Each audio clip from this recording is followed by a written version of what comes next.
Yeah, it's been a while. I'm just starting. I always start a minute early before 1 o'clock, so it gives people a chance to find it. I know there's also a delay. Let me have a look, see if we come on yet. I think it's coming on in a second.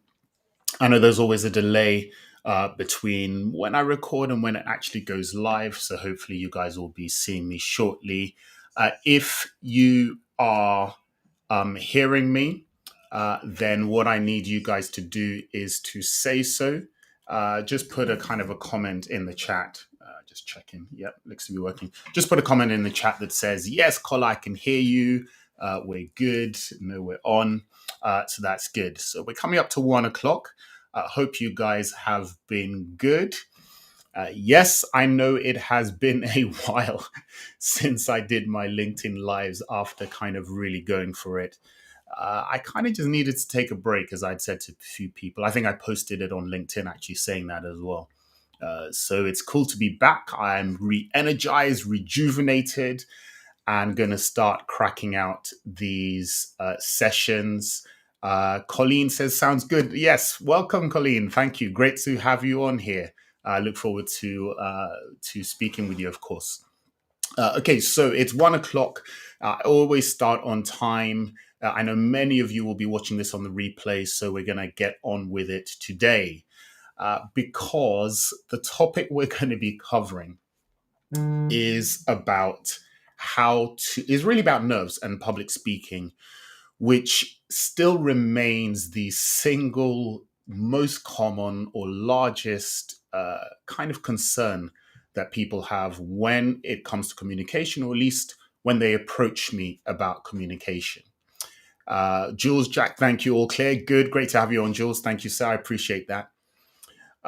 So the big thing is about nerves and being nervous when public speaking and the impact that that has. Many of my clients, this may be you as well, will actually avoid opportunities to present or give speeches, even though they know it would be beneficial for their careers. But they will avoid those opportunities because their nerves get the better of them, which means that they lose out on the fantastic opportunities that great presenting, great public speaking actually offers. Sonal, yes, great to have you on. I'm looking forward to doing our LinkedIn Live together, actually. So they miss out on those opportunities. So, what I thought today I was going to do is to really kind of break down why you get nervous with public speaking. Because I've realized that the more you understand what's going on with you when that happens and when the butterflies really rise, or when the fear takes over, the more you understand why that is happening, actually, that's the beginnings of being able to address it, deal with it, and handle it as well. So we're going to go through this stuff. Let me change my slide so you guys can see that. I'm going to get rid of this caption so you can see everything as well.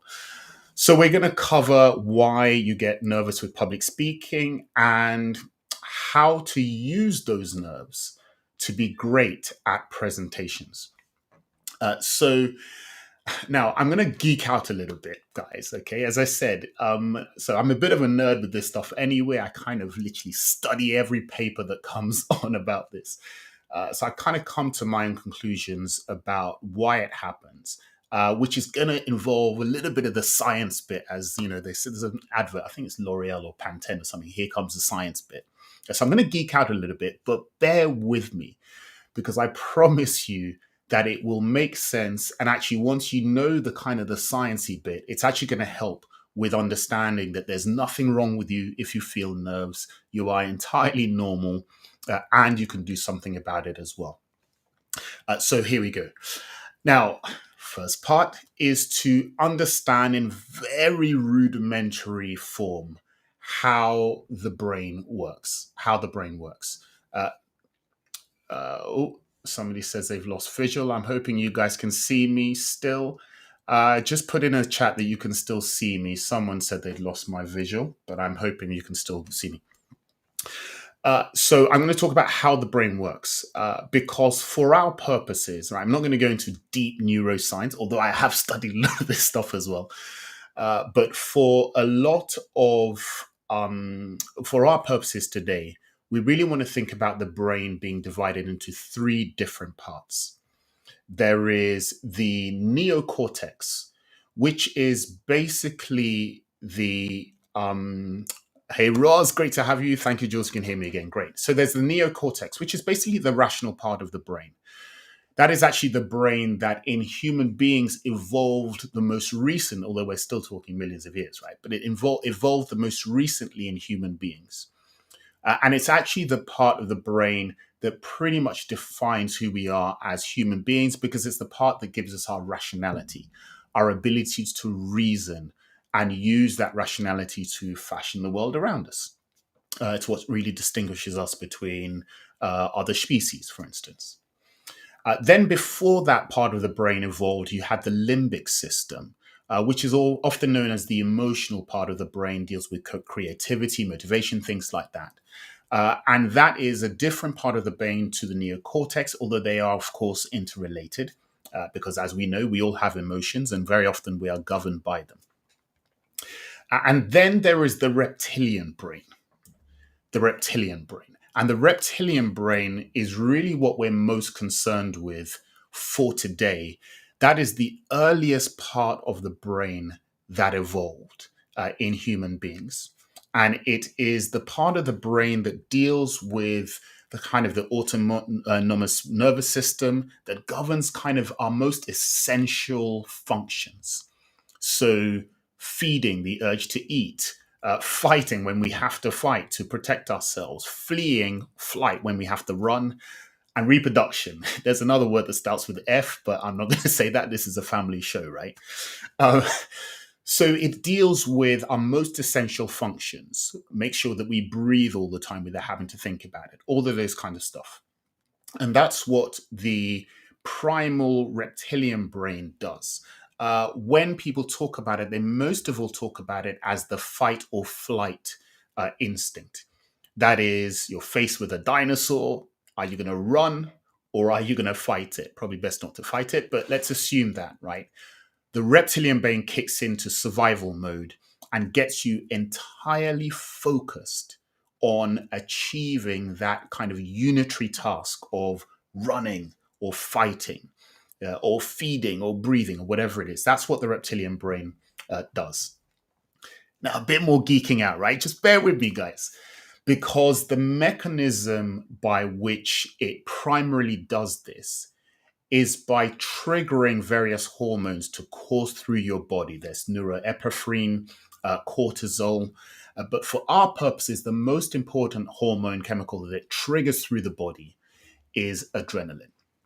Right? Adrenaline is what the primal brain says, there's a problem, survival mode.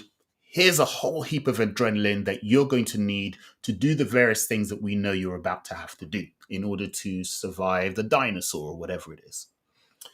And adrenaline does certain things. So it stimulates glucose for your muscle use, because if you're running, fighting, fleeing, whatever it is you're doing, you're basically going to need as much energy as possible to go to your muscles, to every part of your body, so that you can deal with whatever the threat is.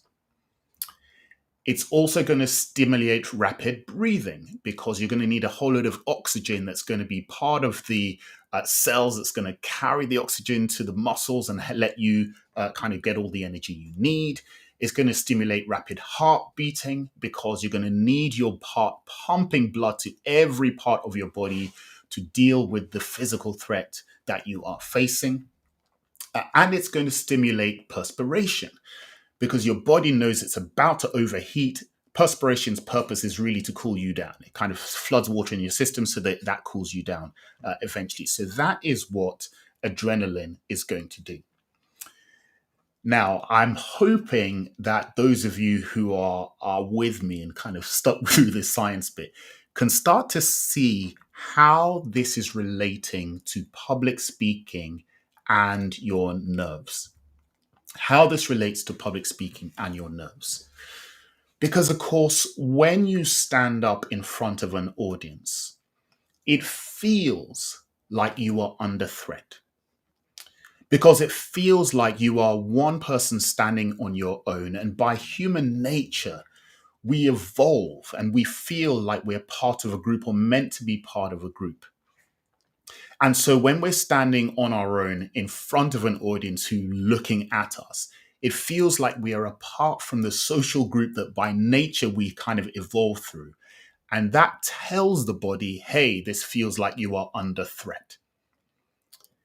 And once your body feels like it is under threat, it kicks into survival mode. The reptilian brain kicks in and starts to tell your body, you need to do something about it, i.e., you need to flood the system with adrenaline because we're about to go to war or battle, or we're about to run or do something that requires all our focus to be on our physicality.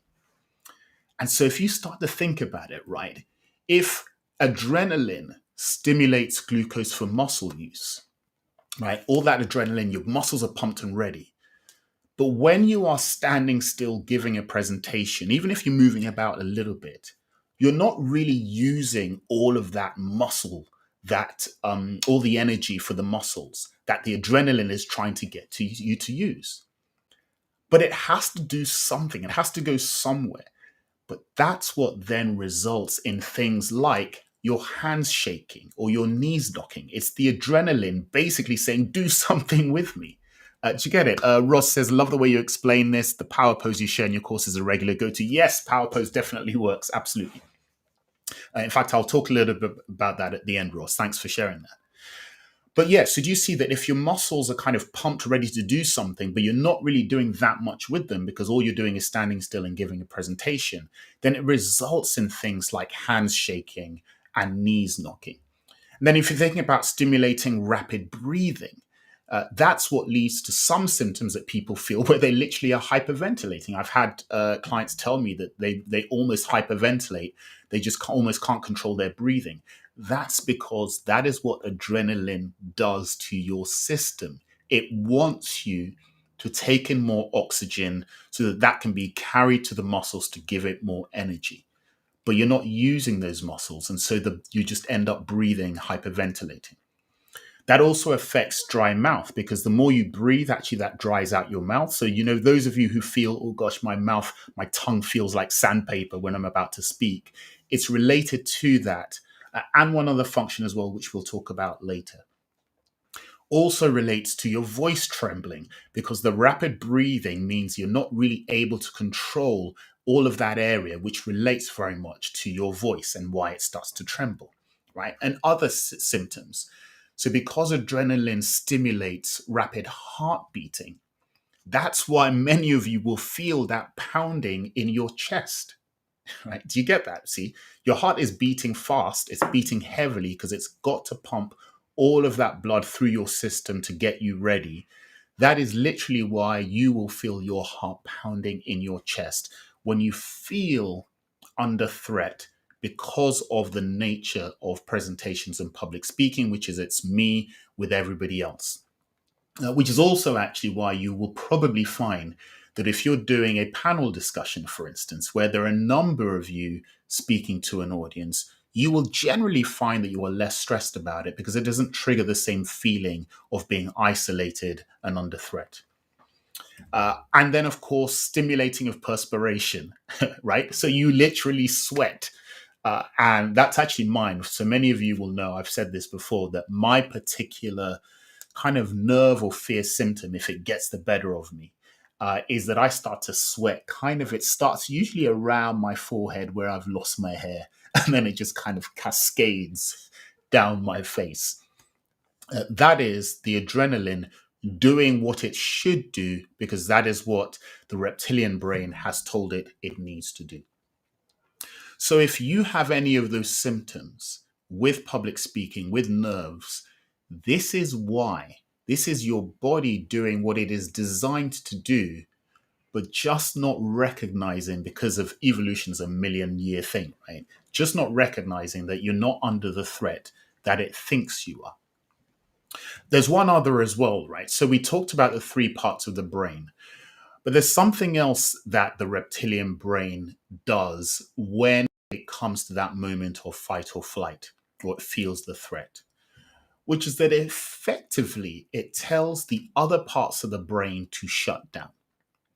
Because think about it, right? If you are, let's say you're about to walk in the middle of a road and you didn't look properly, and there's a car screeching next to you, and you have to jump out the way, and whatever it is.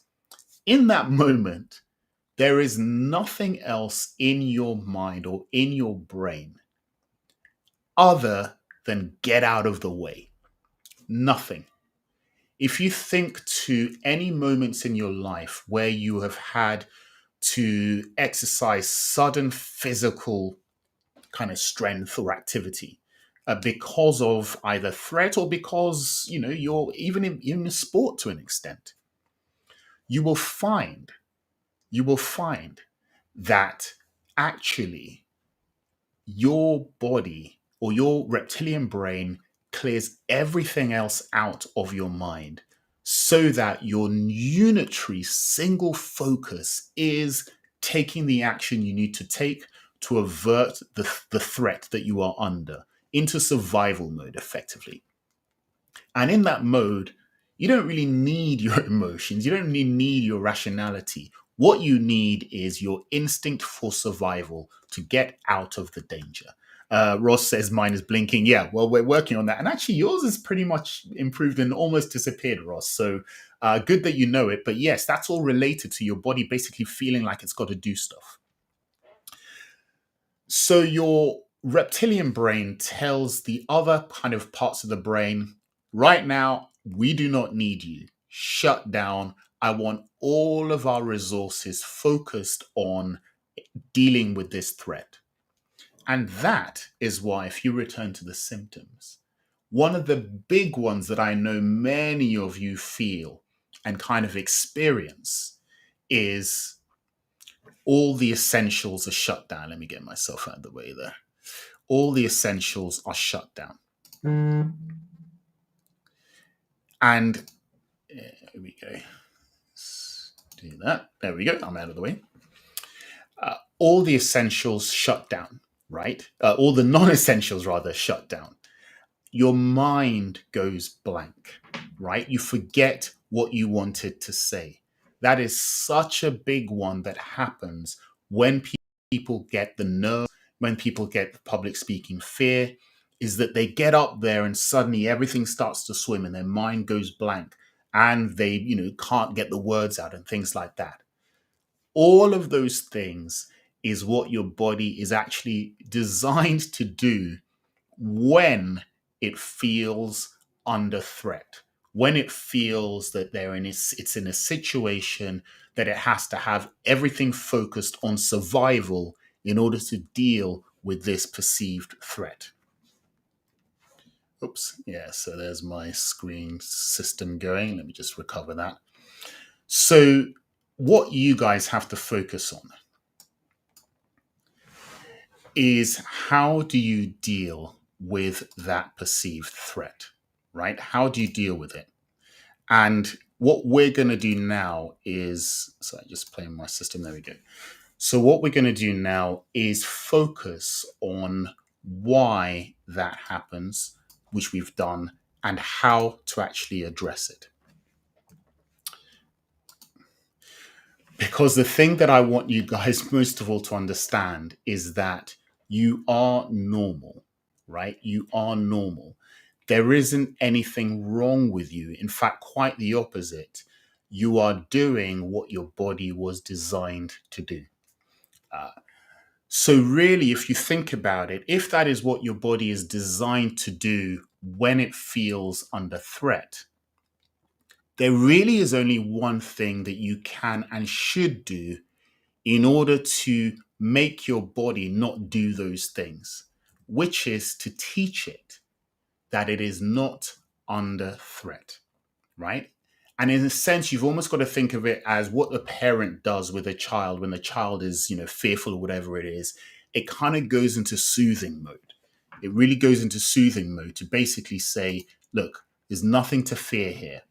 right? It deals with the externals, it deals with the internals. You'll caress the child, let the child feel your own slower heartbeat. So it recognizes I might be scared and I might be worried, but actually, there isn't really anything to fear.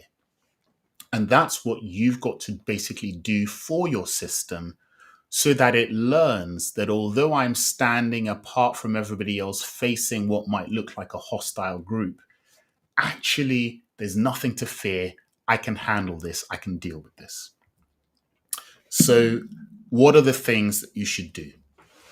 Well, the first and actually most important one that I always emphasize to people is if you know that you are going to have to do some public speaking, you're going to have to give a speech or presentation, the most important thing you should focus on is giving great value. So put a huge amount of your effort into having something of great value to say. I always tell people this is if you know that you are about to share something with people that they could only get from you, or you've put so much thought and detailed preparation into it that you know it's going to blow their minds, it's so much easier to give that kind of presentation. It really is, because you will go there excited about, wow, I'm about to share this amazing thing with them. They're going to love it. It's so much easier. Whereas if you haven't put that work in, if you haven't worked out what is going to be a valuable message for people to hear from me, what is it that's going to make it worth their time to sit through the 10 minutes, 20 minutes, 1 hour that I'm going to kind of make them sit through. If you know that you don't really have something that is of great value to share, you're going to feel much more fearful because it's going to feel like they are not your partners who are going to love you, but your kind of enemies who you feel like you're wasting their time. So you've got to flip that and make sure that you are basically going in knowing that your audience is going to love you. They're not going to seem like a threat. And therefore, that's going to tell your reptilian brain, you know what, I don't really need you right now because I kind of am okay. I know what I'm doing. So that's one thing to focus on. Another, and you will hear me talk about this over and over again, prepare and practice. Prepare, so work out, do all the audience analysis, all of that stuff. Work out your theme. If you guys listen to my podcast, I'm doing a whole series right now about how to give a great speech. It's going through different elements. So really listen to that. It's called the Great Speech Podcast. You guys probably know about it. But really prepare and practice, right? You think about it. The first time you ever do a skydive or a bungee jump, you're going to be absolutely bricking it, right? It's inevitable. First time you ever jump out of a plane or whatever it is, it's going to be terrifying. Some may flake out, some may get the nerves up to do it and take that leap. But either way, it doesn't matter who you are, it's going to be terrifying. The second time you do it, it's going to be fearful, but a little bit better. The third time, better, until after a while, you're kind of almost able to do it without that much fear being triggered. Why? Because you've acclimatized. You've told your body, you know what? I've done this before. Although it looks scary, there's nothing to worry about. I don't need that much adrenaline to deal with what I'm about to deal with. The more you practice your presentations, even in your mind, if you don't have the time to really practice out loud, the more you are signaling to your body and your reptilian brain in particular, don't need you right now, chill with the adrenaline. All right? So you've got to make sure you do that. Next, get to know your audience. And if you think about it, it's logical, right? So the more you get to know your audience, the more you're basically telling your whole body that I know these people. They're not enemies. They're not about to come and attack me. So I don't need to see them as people that are scary. I don't need reptilian brain guy to send any adrenaline because we've got this. So get to know your audience. That can be as much as researching them. I've done a great episode on that in my podcast. Or it can be actually, and I will do this often before a presentation if I have time. I will go in amongst my audience and I'll chat to people and I'll kind of get to know them. I'll even ask them questions related to the topic that I'm about to speak on, just to get a sense of where people are on it. And it helps me to kind of familiarize with my audience, helps them to acclimatize towards me. It's great actually for getting interaction, because the difference when you've spoken to people beforehand with how ready they are to interact than if you don't know them at all, you're just kind of coming in cold, is really, really quite serious. So that's another good one to do. Familiarize yourself with the venue and the test equipment, or test the equipment rather. So know where the mic is. If you're going to have slides, work the system a little bit beforehand, because what you're doing is you're taking away as much unfamiliarity as possible so that it feels less threatening, and therefore your reptilian brain doesn't need to take over your entire system. Burn excess adrenaline. Now, this is partly where the power pose that Roz mentioned comes in, which actually, although you're standing still, because you're standing still in a very kind of particular way, which is kind of hand ups, hips, power pose, Wonder Woman style, you actually use up some of that adrenaline. Uh, or, which I often advise, is walk around a little bit, right? Just use it up. I'd say to some people, listen, do a couple of press ups, just use that adrenaline before you go on stage, so that you said to your body, okay, I know I've still got some of it in my system. I'm going to use it up on stuff that it's meant to, i.e., physicality, so that when I get on stage, I'm actually a little bit less kind of stressed about things and not too much adrenaline coursing through my veins because I've kind of used it up.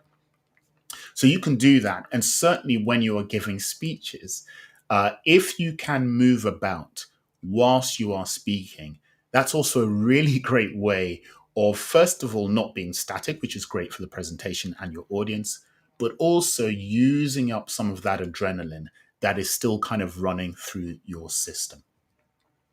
And then the final one, which really works well, and it's actually quite ingenious. And if you think about it, it's why meditation and yoga and all those things work very well. Which is, if you do deep, calm breathing or even meditate, what that does is it basically says to your rational brain, I'm going to tell my reptilian brain, don't need you right now. So you breathe deeply, you meditate, because the body only breathes slowly and calmly and stays still and, has peace when there isn't a problem. And if you do that, you're telling your body, your reptilian brain, listen, would I be breathing this calmly if there was a problem? No. So shut down the adrenaline. I don't need it right now. And your reptilian brain gets the message and says, oh, okay, you know what? We probably don't need any, or we don't need as much adrenaline because, hey, wouldn't be sitting calmly and, thinking about, outer space or whatever it is, if there was a genuine problem. So that's why slow, steady breathing works very well, because it tends your body the right message, which means your adrenaline is going to be reduced. But there will always be a little bit of adrenaline still in your system. Even now, although I'm a barrister, I'm giving speeches all the time. And of course, I do keynote speaking and I'm training and coaching. Every time I speak, even before today, there is a little bit of the butterflies that comes into your system. And that's because you'll never truly eliminate it. Because we're talking evolution, right? This is millions of years in the making. So you'll never truly eliminate it. But if you take all those steps, now that you understand what's going on, and take those steps to reduce it, then it becomes a great benefit. Because instead of allowing that adrenaline to kind of take over your overall system, you use that adrenaline to give you passion. Adrenaline becomes fuel to deliver your speech or presentation with passion, so that it's like, yeah, you know what, this person really buys into what they're saying. And the great advantage of showing passion when you speak, and I don't mean passion as in you're running around crazy, but I mean that internal passion of this person really loves what they're saying or loves the topic they're talking about or really believes in what they are saying. The great benefit of that is that there is a phenomenon basically known as state transference, which is if you kind of have a particular state, very often you will transmit that to other people. It's why if you watch somebody laughing, you kind of feel almost compelled to laugh or smile. If you see someone crying, it affects you. Even yawning, people, you yawn, somebody else yawns, it triggers them to yawn. So it's kind of emotional state transference.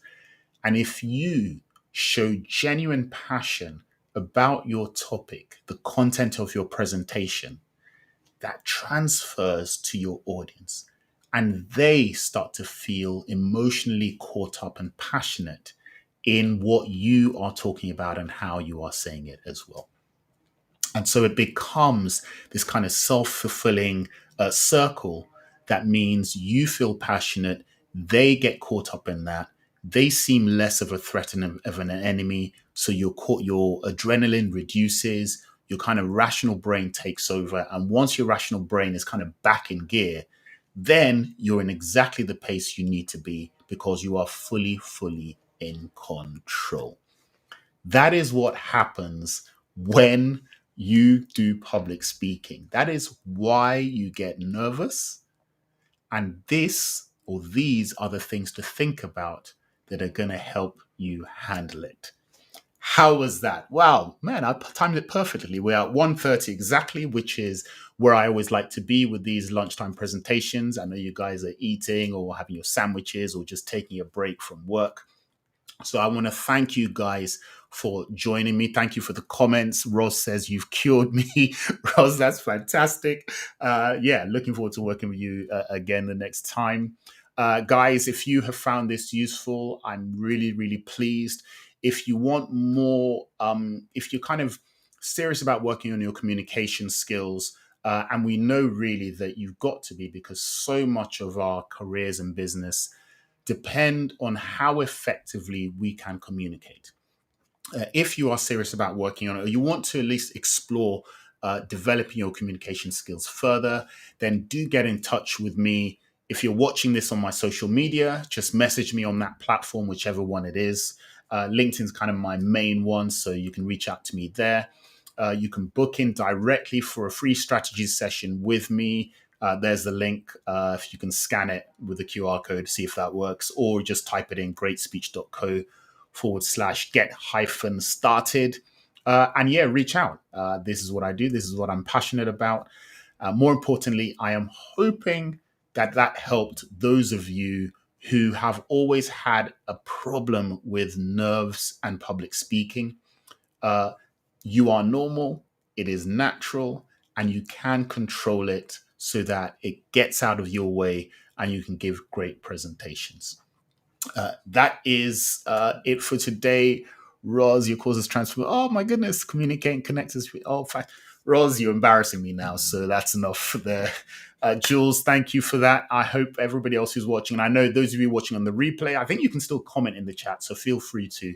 But either way, I hope that was useful, and I will see you on the next live session. Thank you, guys. Appreciate you. Bye.